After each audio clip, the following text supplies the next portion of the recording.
Bonjour à tous, donc je me présente, je m'appelle Nelly Austin, je suis française et professeure de français à l'université et nous allons voir ici une révision finale pour le niveau B1. Donc le niveau B1, niveau intermédiaire B1 pour la préparation au DELF B1.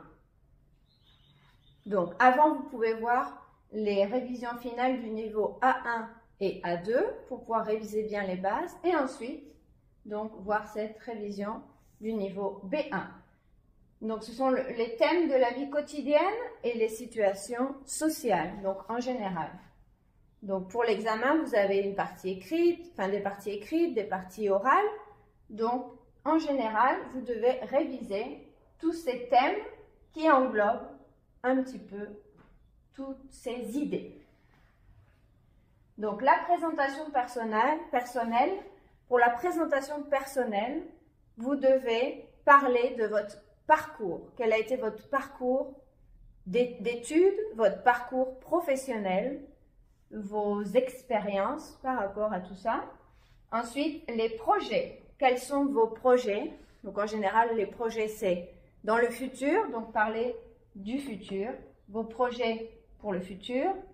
Les préférences, c'est-à-dire vous pouvez expliquer ou justifier vos préférences, dire ce que vous préférez dans telle ou telle profession ou par rapport à tout ce que vous avez étudié. Si vous préférez par exemple l'informatique, le tourisme, quelles sont vos préférences par rapport à votre présentation personnelle. Il est important aussi de pouvoir exprimer des choix ou justifier des choix. Par exemple, pouvoir dire pourquoi vous allez préférer le tourisme ou pourquoi vous allez préférer des études de droit, pourquoi vous allez préférer des études de langue, pouvoir donner votre opinion, justifier votre choix, expliquer pourquoi. Les sentiments, donc dans votre présentation personnelle, expliquer ce que vous aimez, ce que vous n'aimez pas, ce qui vous rend heureux, on pourrait dire, par rapport à votre parcours, à vos projets, à tout ce que vous avez fait. Les doutes, vous pouvez avoir des doutes, c'est normal. Par exemple, dans les projets futurs, donc si vous n'êtes pas sûr de ce que vous voulez étudier, vous pouvez dire j'ai des doutes par rapport à mes études, j'aimerais étudier la gastronomie, mais j'aime bien aussi le tourisme, mais j'aime bien aussi quelque chose en relation avec les études de droit, etc. Donc, vous pouvez exprimer des doutes et aussi des souhaits, donc ce que vous désirez. J'aimerais étudier la gastronomie parce que j'adore cuisiner, par exemple. Vous pouvez dire j'aimerais étudier à l'étranger. Enfin, vous pouvez tout ce qui est vos souhaits par rapport à votre présentation personnelle, ce que vous aimeriez faire par rapport à vos études, à votre profession, mais aussi tout ce qui est personnel.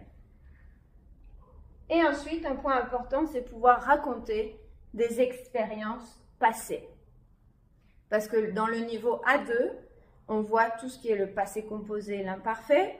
Et donc, au niveau B1, on doit utiliser très bien tous les temps du passé, surtout l'imparfait et le passé composé.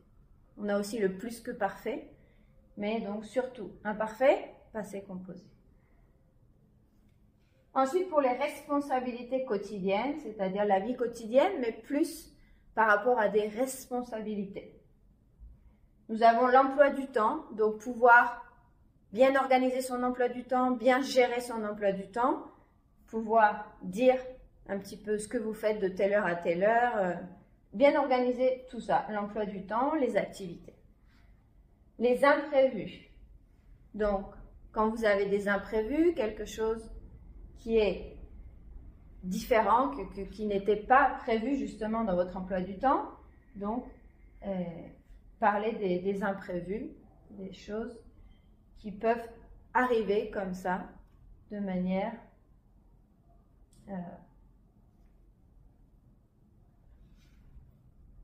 imprévue.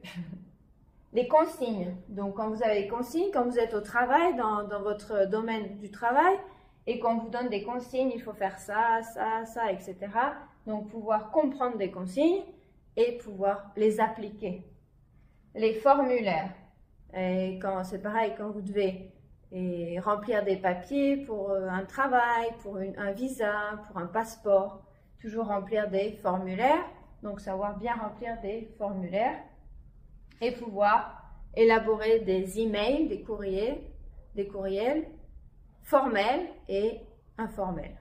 Pouvoir utiliser bien la différence entre le tu et le vous. Donc pour la politesse et le tu pour les relations entre amis ou famille. Donc pour les responsabilités quotidiennes. Ensuite, nous avons les activités.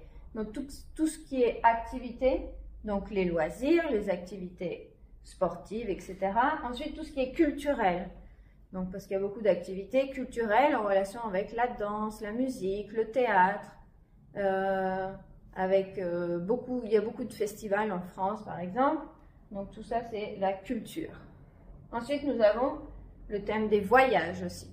Donc tout ce qui est les activités en relation avec un voyage. Donc, tout ce que vous faites pendant un voyage, ça peut être aller à la piscine, aller à la plage, arriver à l'hôtel, tout ce qui est aller dans un restaurant, tout ce qui est en relation avec le voyage et aussi organiser un voyage et un petit peu tout cet ensemble du voyage, les assurances, tout ce qui est voyage. Ensuite, si vous allez au cinéma, que vous aimez bien voir un film, le thème par rapport au film, c'est donner son opinion, essayer d'expliquer, ou on peut faire un résumé d'un film, mais c'est plutôt expliquer. Donner votre opinion du film pour vous. Que représente ce film? Quel est le message que vous laisse le film? Que pensez-vous des personnages? Que pensez-vous de l'histoire? Que pensez-vous de la musique, de la décoration? Mais surtout les messages. Quel message vous laissent les films? Et quelle est votre opinion sur le film? C'est pareil pour les livres. Si on vous parle d'un livre, essayez de donner votre opinion. Que pensez-vous du livre? Que pensez-vous de l'auteur? Que pensez-vous de la manière d'écrire? Que pensez-vous du décor ou de la liberté d'imagination que laisse l'auteur? Que pensez-vous de la manière d'écrire, etc. Donc, un petit peu votre opinion. Événements. Des événements. Donc, quand il y a des événements, des événements, ça peut être n'importe quel événement musical, etc. Donc, pouvoir parler d'un événement. Donc, souvent, quand on parle d'un événement, on parle au passé. On peut dire, oh, il m'est arrivé telle ou telle chose, ou j'ai participé à tel ou tel jeu, telle ou telle activité. Donc, un événement. Et participer à des débats ou des discussions. Donc là, c'est plutôt, par exemple, une conversation, un dialogue, mais en débat, en discussion, débat, où plusieurs personnes vont parler d'un thème et chacun va donner son opinion. Donc, le niveau B1, c'est très important de pouvoir bien donner son opinion.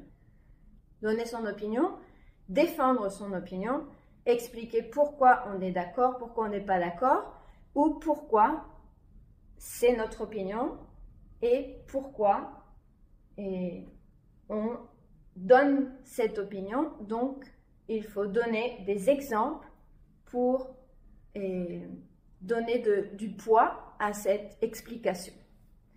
Toujours essayer de donner des exemples quand on donne une opinion. Ensuite, la situation professionnelle. Donc, pouvoir parler de son métier, donc la profession, de ses projets, comprendre tout ce qui est annonce. Quand on est dans le monde du travail et qu'on a des annonces qui sont faites, pouvoir les comprendre, pouvoir comprendre les règlements aussi à l'intérieur d'une entreprise, par exemple. Les consignes, quand on nous explique comment faire quelque chose, quelles sont les consignes, et pouvoir avoir un entretien d'embauche. Donc, ça, par exemple, ça peut être surtout pour les parties d'examen oral, où vous pouvez avoir un entretien d'embauche. Donc, comme un CV, mais en plus expliquer sa motivation. Dans un entretien d'embauche, on va toujours expliquer un petit peu quelque chose de son parcours et ensuite essayer de dire pourquoi vous êtes motivé par ce travail, pourquoi vous pourriez être le candidat ou la candidate adéquate pour ce travail et pourquoi vous pouvez être la meilleure candidate ou le meilleur candidat. Donc, quels sont les éléments qui, dans votre parcours, dans votre CV, vous peuvent donner ce plus pour que vous puissiez être embauché donc, dans cette entreprise ou avoir ce poste, ce travail. Donc, entretien d'embauche, c'est une bonne pratique parce que ça peut être un des thèmes de l'examen oral.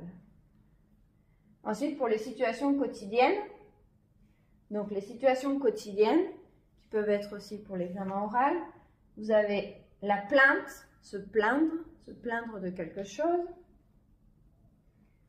Ensuite, la réclamation, donc par exemple quand vous avez un problème dans un aéroport, dans une gare de train, dans un magasin, donc souvent on se plaint, d'abord on dit « Oh là, j'ai eu ce problème, c'est quand même un grand problème, etc. » Et la réclamation, si vous voulez avoir une solution à ce problème, il faut réclamer, faire une réclamation pour pouvoir obtenir quelque chose en échange ou pour pouvoir solutionner le problème.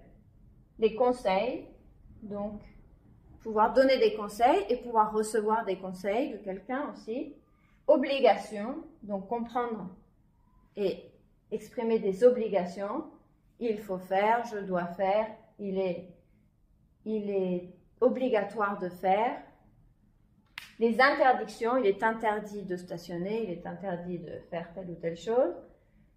Donc, les obligations, les interdictions, discuter, donc discuter de quelque chose, parler d'un thème de quelque chose, comme un débat, et convaincre. Convaincre, essayer d'expliquer son opinion et de convaincre l'autre personne que votre opinion est correcte ou que ce que vous dites, pour vous, c'est correct, donc normalement, ça devrait être aussi compréhensible et l'autre personne devrait aussi se convaincre de votre opinion, de la logique de votre opinion, par exemple. Ensuite, les expressions communes. Bon, en général, donc tout ce qui est le niveau B1, vous pouvez avoir des textes ou des compréhensions qui sont en relation avec des articles, des lettres formelles et informelles, des blogs, donc sur Internet, des récits de quelque chose, des argumentations et des messages complexes, donc des messages de téléphone, texto ou des messages par mail. Donc, un peu plus de communication et plus de lettres, messages, articles. Donc, un petit peu plus complexe, mais donc il faut bien voir cette partie de saluer et prendre congé dans une lettre, dans un mail, et aussi de voir les expressions de politesse aussi. Ensuite, pour une présentation, donc en général, pour le niveau B1, ce serait résoudre un problème. En général, donc, on doit résoudre un problème. On va avoir un problème à l'aéroport, à la gare, dans un magasin, au restaurant. Il y a un problème, et ça, ce sont des choses qui arrivent tous les jours dans la vie quotidienne, et vous devez le résoudre, trouver une solution. Donc, on peut se plaindre, on peut réclamer quelque chose, on peut donner son opinion, expliquer des choses, essayer de trouver une solution, donc résoudre un problème. Et en général, donner son opinion, donc sur des films, sur des livres, sur n'importe quel thème que vous allez avoir à l'examen, surtout pour la partie orale, mais aussi pour la partie écrite. Donc, vous allez devoir expliquer votre opinion. Donnez votre opinion et expliquez pourquoi vous croyez ça et donnez des exemples. Raconter un événement. Donc, raconter un événement, évidemment, ça peut être au présent, mais dans ce cas-là, ça peut surtout être au passé. donc quelque chose que vous avez vu, que vous avez écouté ou que vous avez vécu. Donc vous pouvez le raconter, donc au passé normalement. Donc tout ça, ce sont plus ou moins les présentations, les thèmes principaux des présentations. Résoudre un problème, donner son opinion et raconter un événement. Les trois peuvent être liés parce que quand on a un problème, souvent on raconte l'événement. Qu'est-ce qui s'est passé? Oh, j'étais à l'hôtel et j'ai eu un problème avec la chambre. Donc, on raconte un événement et on donne son opinion. Je n'ai pas aimé la salle de bain parce que l'eau n'arrivait pas, ou il y avait un problème avec les toilettes, etc. Et résoudre un problème. Et donc, j'ai parlé, vous pouvez dire, j'ai parlé avec le directeur de l'hôtel, ils m'ont changé la chambre, etc. Donc, essayer de trouver une solution. Donc, les trois vont ensemble. Hein. On raconte un événement, on donne son opinion et on essaie de résoudre le problème. Donc, le but du niveau B1, le but général, c'est de comprendre et de communiquer, pouvoir communiquer dans des situations qui ont à voir avec la famille, avec les voyages, avec les intérêts personnels, comme on a vu par rapport aux activités, et aussi beaucoup le thème de pouvoir raconter une expérience, ça peut même être raconter un rêve. Donc, en général, pouvoir raconter quelque chose qui nous est arrivé, donc raconter quelque chose au passé, et pouvoir parler plus profondément de situations en relation avec la famille, avec les voyages et avec nos intérêts personnels, activités, projets, métiers, etc. Donc voilà, j'espère que cette vidéo vous aura servi pour avoir un petit peu les thèmes généraux pour la révision du niveau B1 du DELF. Et je vous dis à bientôt dans une prochaine vidéo. Si vous avez des idées, des conseils, des vidéos que vous aimeriez que je fasse, vous pouvez les mettre en dessous de cette vidéo et je vous répondrai avec plaisir. Au revoir. Bye bye.